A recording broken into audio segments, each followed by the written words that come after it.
Welcome back to another episode of Choose Africa. I'm your host, Valerie Bowden, and today is a very exciting episode. If you're a business leader or anyone who is dealing with some extra stress and anxiety, which is pretty much everyone I know these days, this episode is for you.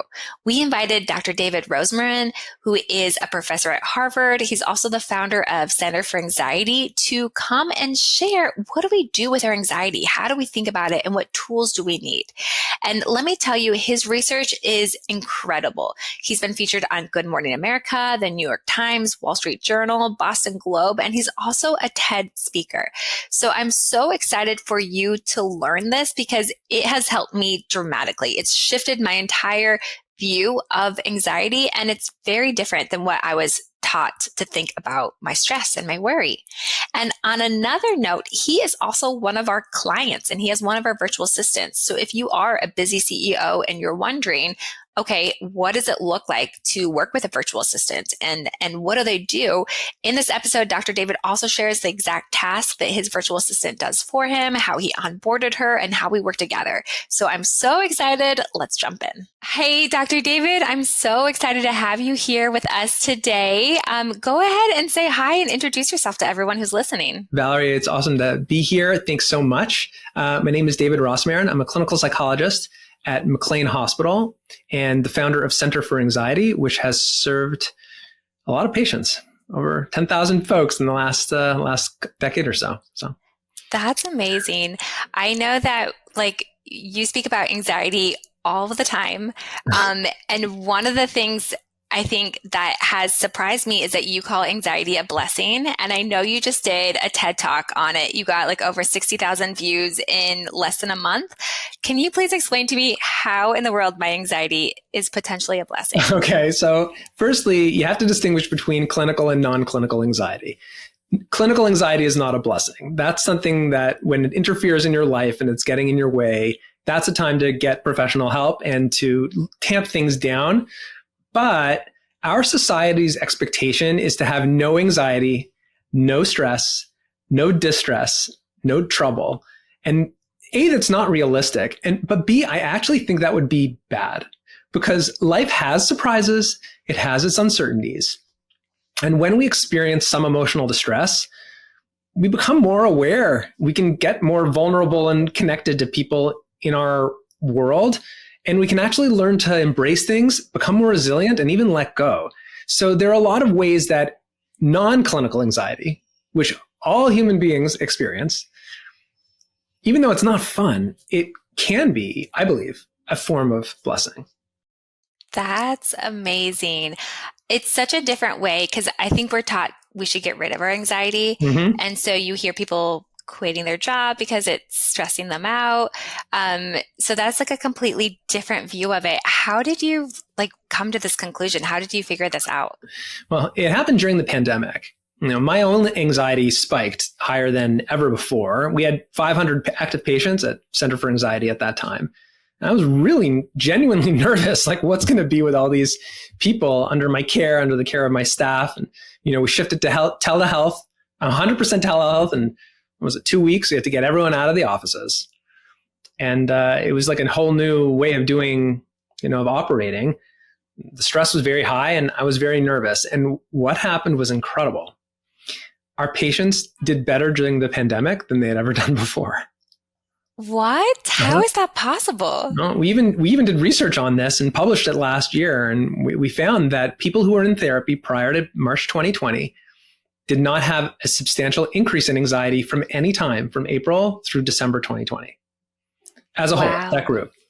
That's amazing. That's a testament to the benefits of going to therapy, I would say. Well, it does. It does speak to that. But I also think it speaks to the importance of having skills and tools and perspectives that we teach people in therapy for everyone. And it really made me realize that when we have those perspectives, we can actually use our anxiety as a catalyst for good things, to be more resilient, more connected, more self-aware, more accepting, as opposed to seeing it as a malady, seeing it as something we need to get rid of. Okay, that's such a good point. And then that brings me to your book. So you wrote the book, Thriving with Anxiety, 9 Tools to Make Your Anxiety Work for You. I did. And I think you just kind of mentioned that these are tools that we can all develop. What do you think a couple of the top tips are for a business leader that would be most helpful for the entrepreneur who's just pretty stressed out? Sure. Well, the first is a general broad perspective, which is that you will never get rid of all of your anxiety and all of your stress, and your teams will never get rid of all of their anxiety and stress. And if your goal is to be stress-free, anxiety-free, emotionally distress-free in your life, and if your teams have that expectation, they're actually going to end up struggling more. Because the moment you have, or your team has any modicum of low levels of distress, they're going to say, something's wrong with me. I have to get rid of this. And their anxiety is going to shoot from a 2 out of 10 to a 9 out of 10. So we need to get that general perspective that it's really like going to the gym, or like working out, or like going for a run. If it's physically taxing and hard, that means that your capillaries are growing. It means that your cardiovascular system is getting into shape. It means that your fast twitch muscles are getting stronger. It means that there's, physiological processes that are making you more resilient. When it comes to emotions, the same principles are at play. And I think that's the overarching message before getting into any specific tools for business leaders that we need to change a culture about in the workplace. That makes a lot of sense. I look back to experiences in my life when I had the most anxiety. Like before I went on my backpacking trip, I had a meltdown in the airport, so freaked out, but it was because I was doing something new, right, and that was a little bit unknown, but then it was a great blessing on my life to have that travel trip. So it was a sign for me that I was actually going in the right direction. I love how you said it. Often when we have anxiety and stress, we think, oh no, something's wrong. I made a wrong decision. I'm in the wrong path. And no, not necessarily. Sometimes that stress is an adaptation of your body to a new circumstances, which is actually a vista in your life you've just never seen before. And the view is actually pretty good when you get up there. Mm-hmm. Yep, definitely. Wow. Okay. So once we recognize, okay, this stress is a blessing, it's a good thing. And then all of a sudden, as a business leader, I get that email from a client that is automatically putting me into a stress state. Yep. What is something I do to handle that? Okay. So as a business leader, you're probably going to pick one of the 4 strategies, which is grit, resilience. I'm going to find a way to deal with this situation. You're going to muster up your resources. You're going to plow forward, and you're just going to crush it, right? That's what we teach people. And it's a good strategy. And we have business leaders such as yourself who are strong and vibrant and energized by the struggles and stresses that they face. That's building resilience. And that is one of the, I would say, 4 main strategies that people can use. But when business leaders only use that approach, right? When the only approach is, I'm going to do this, you get aggressive and you're like, no, that's it. I'm doing. If that's your only tool in your toolkit, it often leads to burnout, using drug use, alcohol use, mm-hmm. Interpersonal struggles with one's family, I can see that. It's great when needed until it's too much. And we need to have a rounder toolkit as business leaders. I should say business leaders need to have a more round toolkit. And it's not that much to round it out, but one of them is just speaking to 1 or 2 people in your life about what you're really afraid about, and not being afraid to lose it with them. Often business leaders, it is hard. It is hard. And I wouldn't do it in public, and I wouldn't do it with everyone.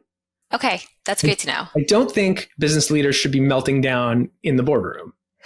Agreed. Right? It's not the time. But they do have to have the ability to show some vulnerability with their loved ones, their family, maybe with a therapist, with a trusted confidant, a coach. And there have to be co-business leaders where they can call up and say, hey, I'm having a really bad day. Can we talk about it? Can we go out for a beer, coffee, one beer, two beers, Limited. not this many beers, but really just to be able to connect with using that anxiety and that stress to connect with people as opposed to only being people of grit, I think is really critical for business leaders. I think that makes sense. And when I hear other business leaders talking about times they've been stressed, that's actually been so comforting to me to even hear somebody else has those same experiences. I'm like, okay, I'm normal. This is fine. So I'm sure just like, hearing what the other person says back to you and seeing that everybody has that would be so valuable.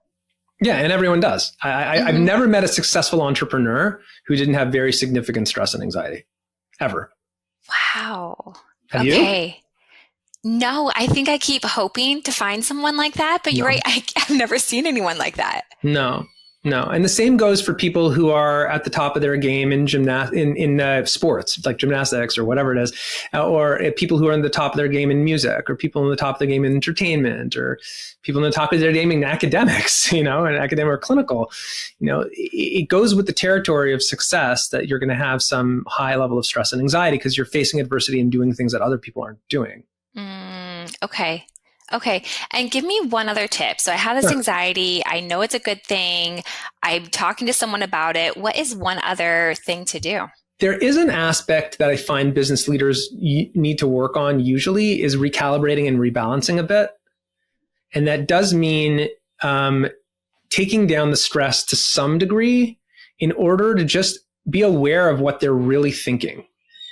Sometimes I was working with a CEO clinically many years ago when I did more clinical work. Now I'm doing much more consulting and speaking. But many years ago, I had a CEO and he said that his MO, his modus operandi was ready, fire, aim. Okay.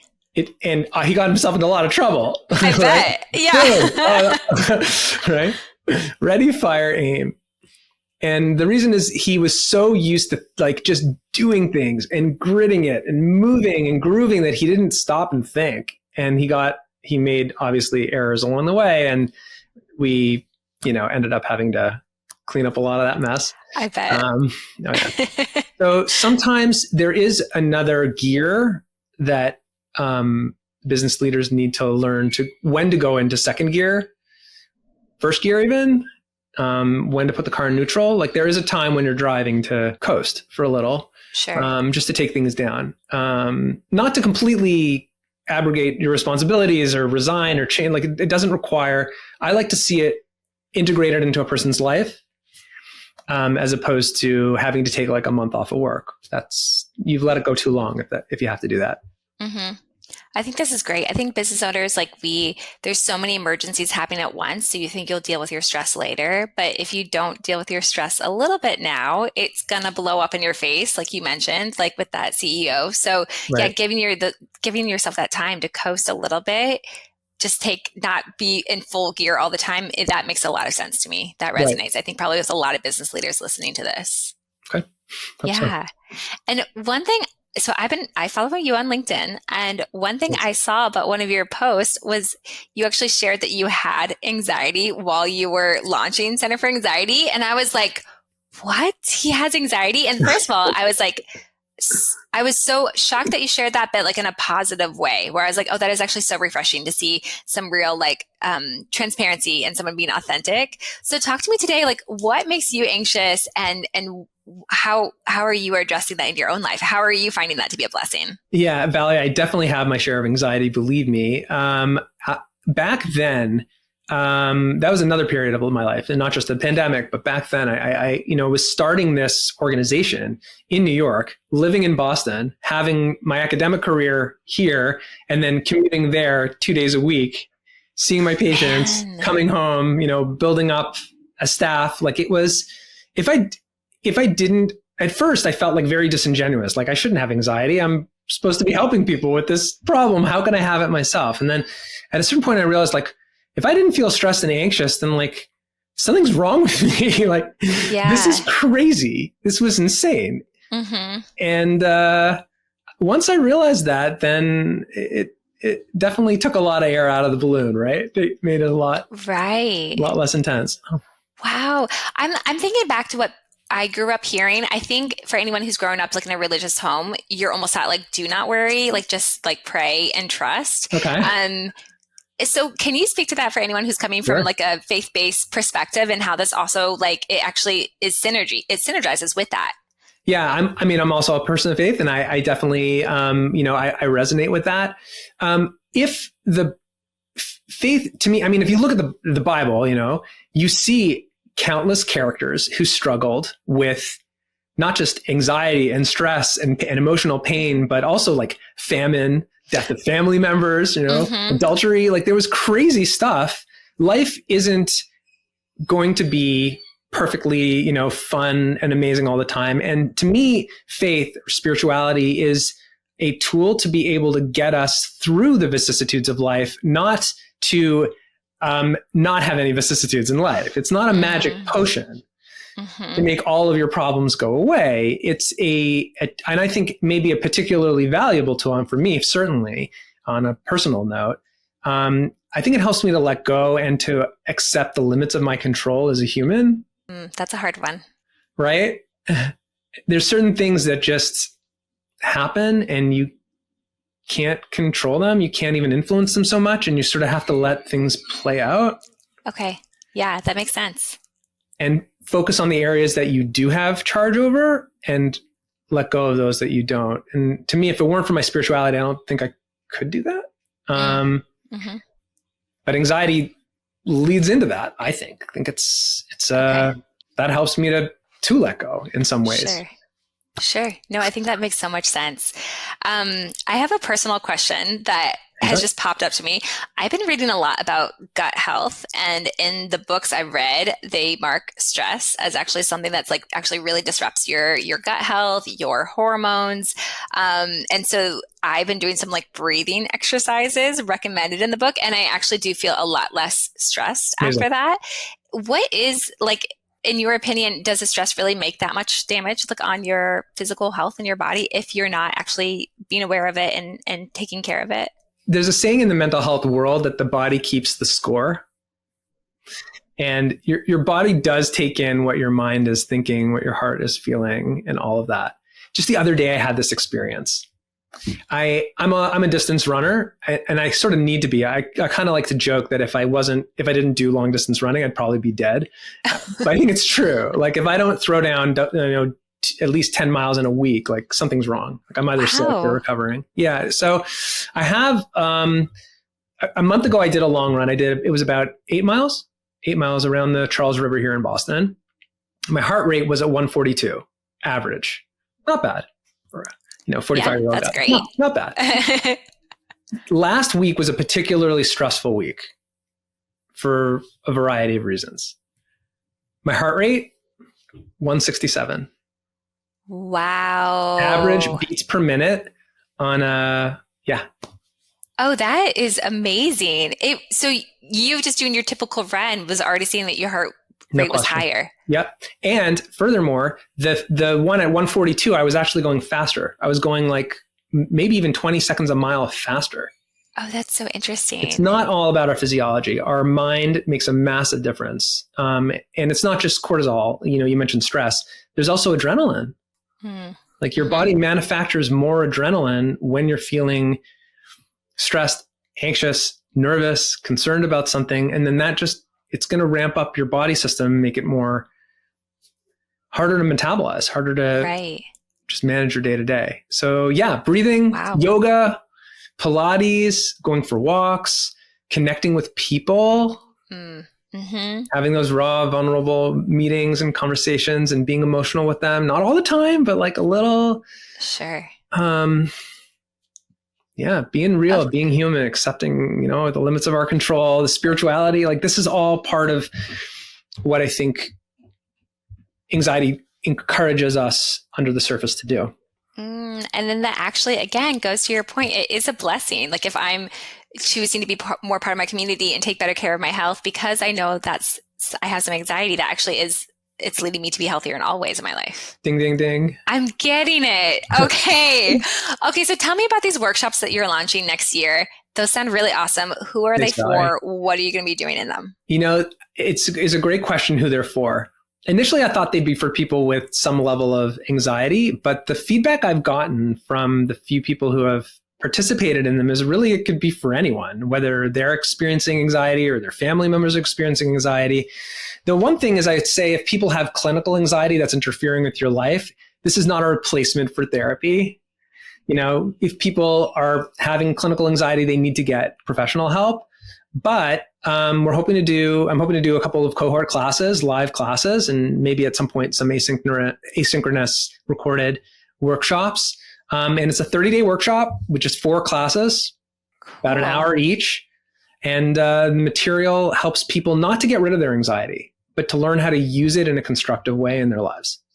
Wow. I think this would be great for so many business owners to encourage their team members or help pay for their team members to attend these workshops. Because I'm sure stress manifests in the workplace as well. So having team members part of this would be huge.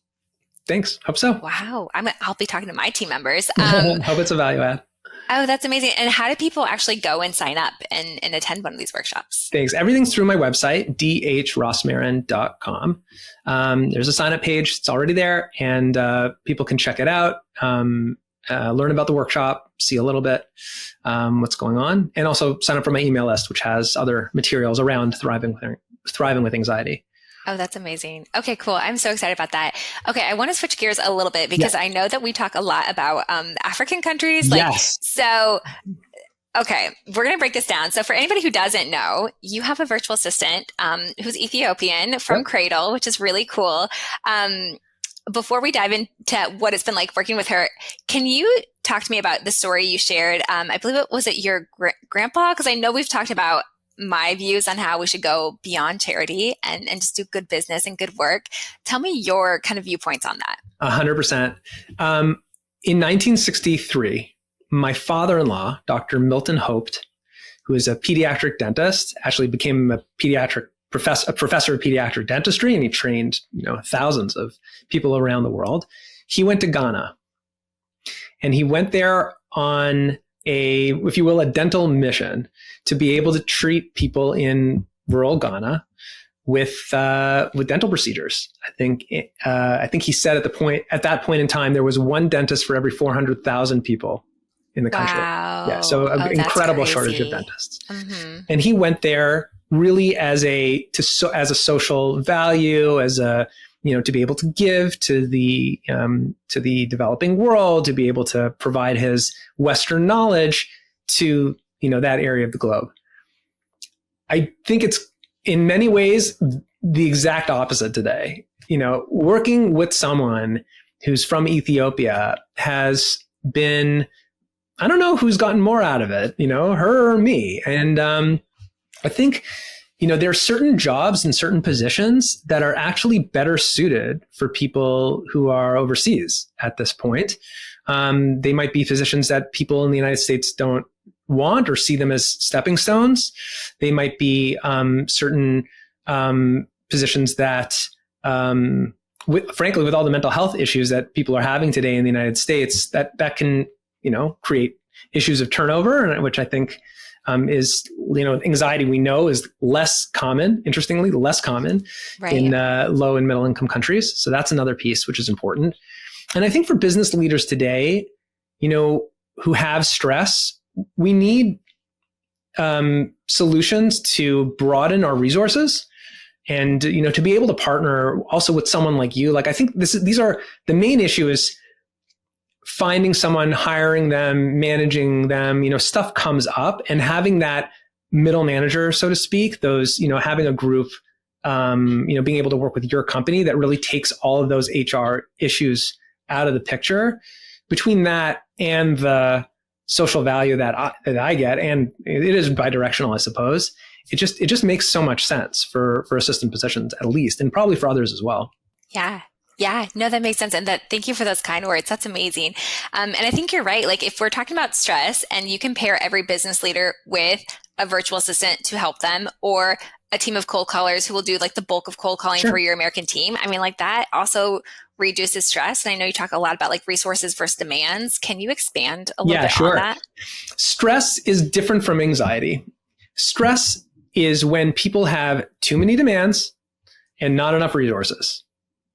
The difference between your resources and your demands will result in mathematically the amount of stress that you have. And there are only two solutions to that mathematical equation: reduce the demands or increase the resources. If you're a business leader, try to reduce the demands while growing your business. You can't. Yeah. You can't. So the only option is boosting the resources and being able to use, Cradle, be able to use, international support in order to leverage what you're doing as a business leader. It's a no-brainer. Amazing. Thank you. And for anybody who's wondering, what are some of the tasks that Betty helps you with the most? Oh, man. Betty helps with all calendar scheduling, correspondence. There's billing, ordering things, travel planning, dealing with customer service. That's been extremely time consuming. And, she fought a parking ticket for me the other day, that was a fun one. And then then there's social media management as well. So being able to produce, videos for social, being able to edit them, uploading them, managing a calendar, potentially reaching out to people depending on the circumstance. And we're just getting started. I mean, I think, when did I start? I think it's only been a couple months. 3 months, I think. 3 months. Yeah. So and a lot of it's I would say it's testament to also how well you've treated her and trained her. And it is a 50-50. And so, yeah, thank you for everything you've done to make it work so well with her. That's nice. Thanks for that feedback. A question for you. Yeah. I don't know if I've asked you, have you ever been anywhere on the African continent before? Sure. My parents are, was the most, Western industrialized nation in the entire continent, but my parents are from South Africa and I have been there. I think at one point I stopped in Kenya on the way back to North America. But no, I've never been to Ethiopia, and I know, I'd love to. So that's my next question. That's the one question we always ask everybody. If I could give you a plane ticket to anywhere in Africa, is there a certain country or a certain thing that you'd want to see or do first? That's a good question. I mean, I've always wanted to go to Morocco. I don't know if that, that'd probably be number one. Morocco. Yeah, that's also on my list. I think it would be amazing to go there. So, and then of course we'll make you go to Ethiopia while you're on the continent. Right. Might as well. Yeah. Although I think, Betty spent some time in the UAE also. So, and that's also on my bucket list. Same. Yeah. I would. Yeah. Outside of Africa, Dubai is also such an amazing place to be. But wow. Okay. So I don't want to take any more of your time. Thank you so much for joining. Is there any other last minute thoughts or things that you want to share with everyone? Having a US-based team to help support when needed, whether it's for technology or it's for onboarding or it's for troubleshooting when issues come up, is a huge value add. That's actually one of our favorite feedbacks we get. If we meet with you and we hear there's a challenge, I love spending the week fixing it. And then the next call, the next week, it's the issue's not there anymore. Right. Yeah. Amazing. Again, can you share just where are you on social media, websites? How, again, do people get signed up for those workshops? Yeah, thanks, Valerie. People can reach me through my website, dhrosmarin.com. There's everything there from speaking to clinical consultations to the workshops, which are going to be available again, hopefully early 2025.